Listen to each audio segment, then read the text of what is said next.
Good evening, I'm Carol Wilkinson in for Tara Rosenblum. Thanks for joining us. Cops investigating the crash that happened here tell me that their investigation is still ongoing. And News 12 spoke with Ramapo Police Chief Daniel Hyman. A flagship program, the Environmental Protection Fund, will get a slight boost this year. There's an old saying that it takes a village to raise a child. The situation may have improved a bit, but we're not out of the woods yet. There's an old saying that it takes a village to raise a child. Well, on this day, friends, family members, and supporters are hoping that it'll take the community to help bring King home. One step at a time, King Richard's maternal grandmother is reaching out to the public and handing out the flyers in the ongoing search for her missing grandson. He was an intricate part of our family. We had holidays, dinners, sleepovers.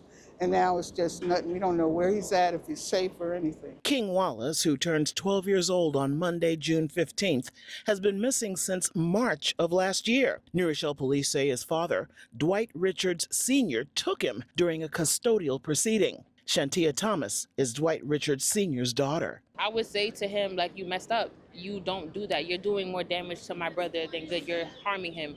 He's a child. He needs to just live his life, be a regular kid. You kidnapped him. Sadly, there don't appear to be any new leads in the case of the child who appears to have disappeared into thin air. Family members say they are afraid for the boy's safety. But in the end, King's distraught mother's tears show the love and desperation surrounding the case. She asks that we not show her face. His birthday is tomorrow. And I just miss him, his family misses him, and it's just hard. And New Rochelle police tell us that Dwight Richards Sr. has a warrant out for his arrest. If you see him or King, or if you know anything about this case, please contact New Rochelle police. We're here in New Rochelle, Westchester County. Carol Wilkinson, News 12. Let's go to Carol Wilkinson live in Tenafly. Carol? That's right, Monica. Now, the road between West Railroad and Tenafly Road reopened to traffic just a short time ago. However, cops investigating the crash that happened here tell me that their investigation is still ongoing. Hours after the accident, investigators are still analyzing the scene and taking a critical look at this four-door Lexus.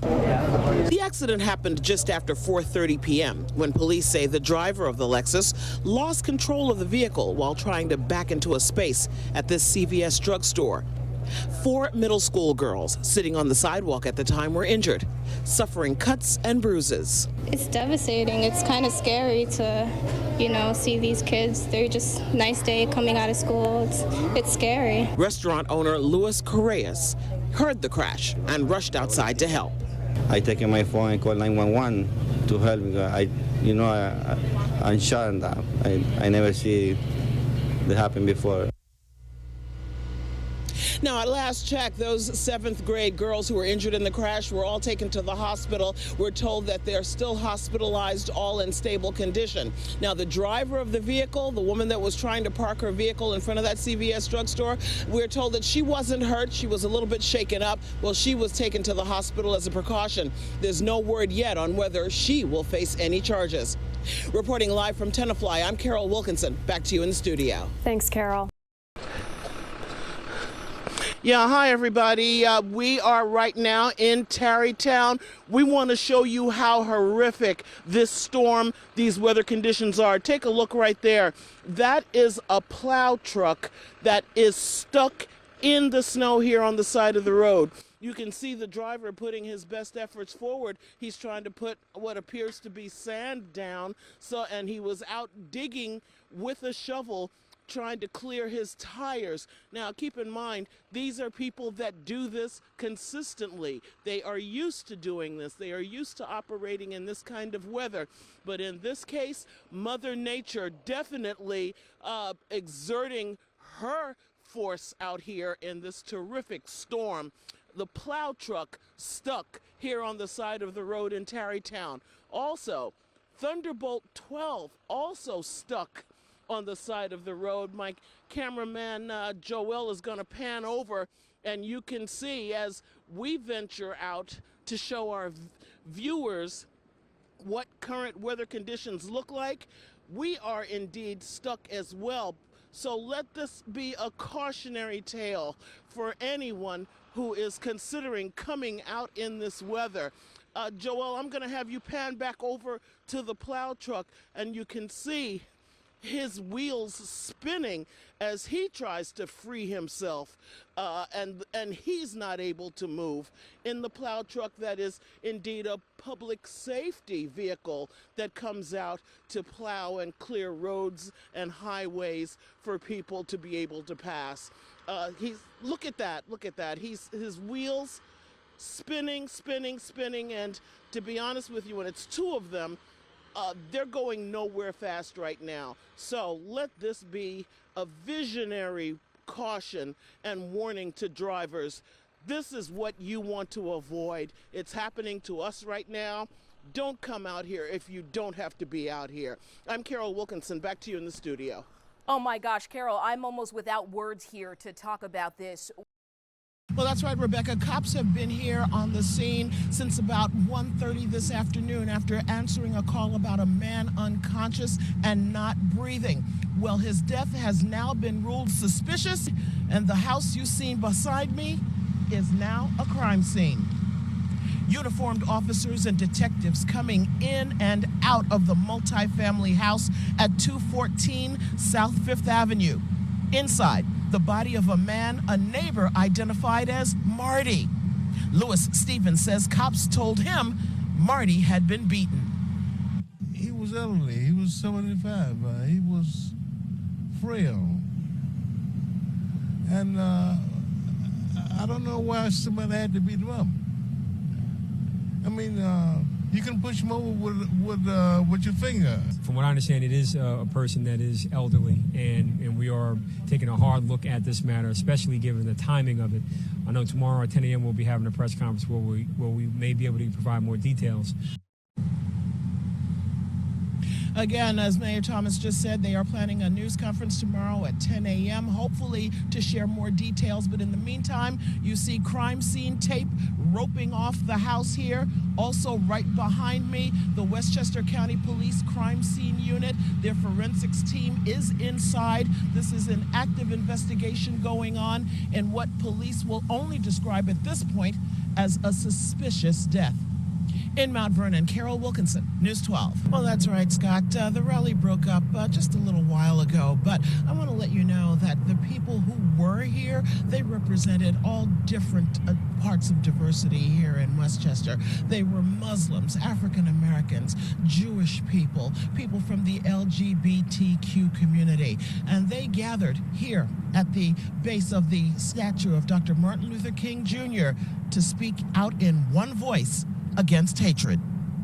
These are the soldiers in the fight against bigotry and hate in Westchester County and indeed nationwide. Gathered at the base of the Martin Luther King Jr. statue at the county courthouse in White Plains. They make up the group United Against Hate. As a Christian, I think the basis of our belief should be founded in love and spreading that love and making sure that everybody understands that love is the foundation. It should be the foundation of the world. For those gathered, these recent images of swastikas painted on the campus of Purchase College and this hate symbol on the Bronx River Parkway jogging path served as a call to action. We all should be treated with respect, with dignity regardless of our race, color, background, creed, religion. I think that we certainly have to make our voices heard and at least assert that a part of the community is going to speak up against the atmosphere of hate and bigotry that seems to have bubbled up in this election season. Well, the rally may have ended, but the people that were here earlier said that they felt it was important to leave behind the message that when you attack one of us, you attack all of us. In White Plains, Carol Wilkinson, News 12. All right, thanks very much for that, Carol. Yeah, the shock waves continued to flow through the village of Wappingers Falls after a 17-year-old dies in what local police are calling a police-involved shooting incident. It's all quiet now on Main Street in Wappingers Falls, hours after the police-involved shooting and the 17-year-old who has subsequently died. Local residents still shocked by what happened. How hard must it have been to deal with a 17-year-old who was distressed? How hard must it have been? I mean, there were lots. Maybe one would have done. Maybe a knee would have been more preferable. I'm really disappointed by it.